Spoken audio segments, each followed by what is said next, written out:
Did you know that if you measure panels of One Piece or Naruto, the dimensions are random?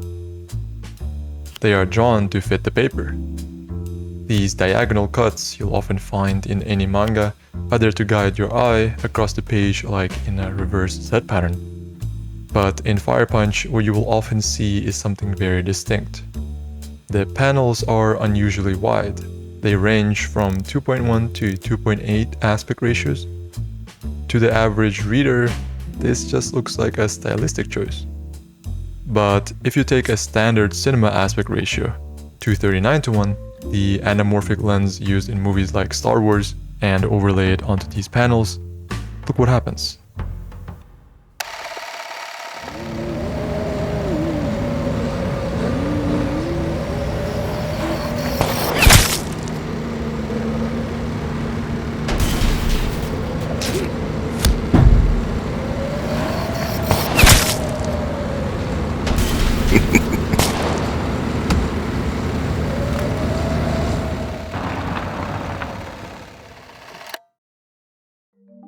This framing is deliberate. These aren't just white panels, but more like a movie storyboard, and this should come to no surprise. In the 2022 edition of the Switch magazine, Fujimoto released a list of media he consumed while working on his manga, and one thing is very apparent. This list is dominated by Western cinema. He's obsessed. He even based the entire Reze arc in Chainsaw Man directly on the 1995 film Before Sunrise, a story about two people who fall in love, but know deep down that the time they can spend together is limited, so they decide to set up a meeting spot in the future, but, spoiler alert, the movie never actually shows if they do meet. Yeah, Fujimoto loves movies. But any movie needs a director, so in Fire Punch we have Togata. We don't know much about her, except that she's a total movie freak. Her family had a huge movie collection that was passed down through generations, a collection that unfortunately got burned down. And now she wants to film her own movie. What is it about? Well, there's this completely naked man on fire. His name is Agni. His sister died in an attack by this religious cult, so now he's on a path to kill the leader. A classic revenge flick. Think John Wick style. Let's name it Fire Snow. Red Dead Fire? Fireman? Yeah, Fireman. Weird. Okay, we have our title. Now we need a tone. If we look at the dailies Togata is filming, it feels aggressive, non-linear, and stylized. And if we go back to that Switch magazine list for a second look, we can see exactly why.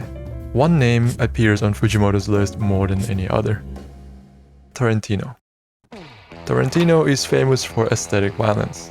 He makes movies where characters have casual conversations about hamburgers or foot massages right before a massacre.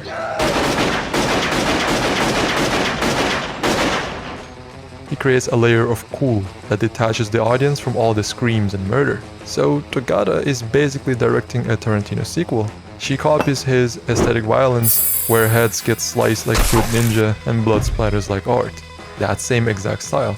Togata wants you to enjoy the violence, just like an audience enjoys Kill Bill. So, the movie is looking great. It's violent and it's flashy. What else should this story have? World building is a must. So, let's set it in an apocalyptic, barren setting where everything is frozen over. Food is scarce, some people resort to cannibalism, and humans have completely lost their mind, so people murder and enslave each other. Oh, and... Huh? Okay. This is getting too dark for me. Let's reset. Cut. I said cut. Please.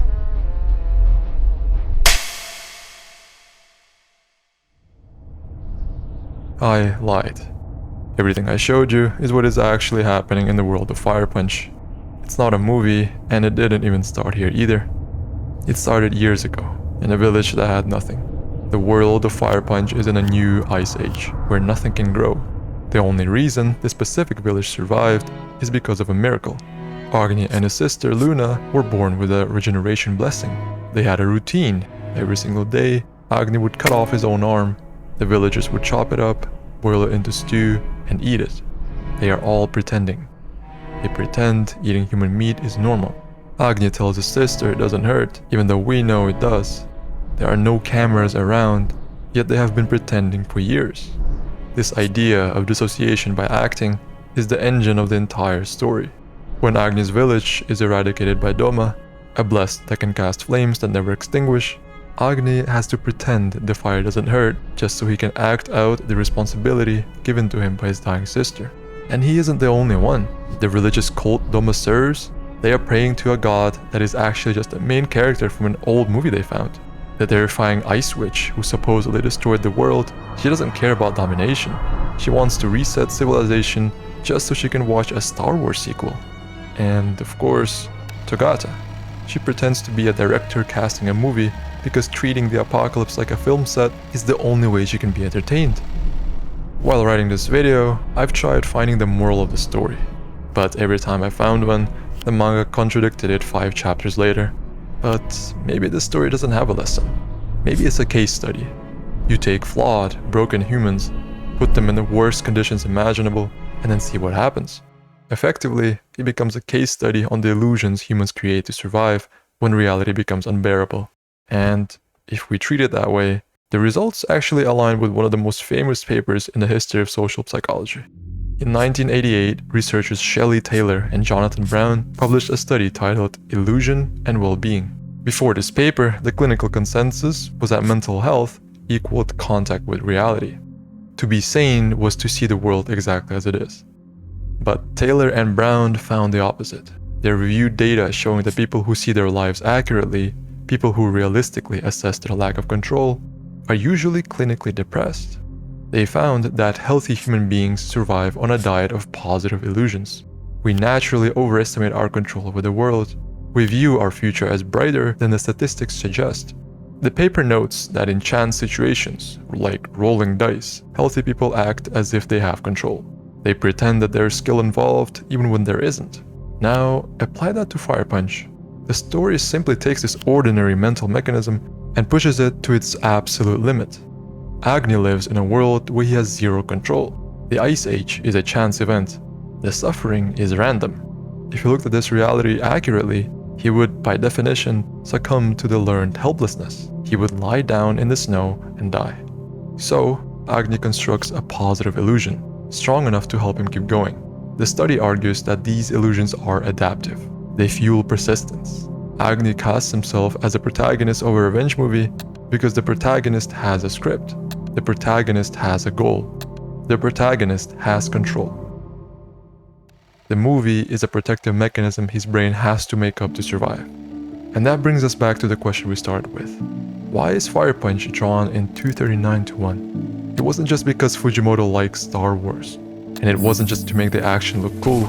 It's because for Agni, cinema was the only shelter he had left. Fujimoto drew the black bars to put a literal barrier between the characters and their trauma. Because sometimes, looking at reality directly is impossible. Sometimes, pretending your life is a movie is the only way to survive it. Thanks for watching.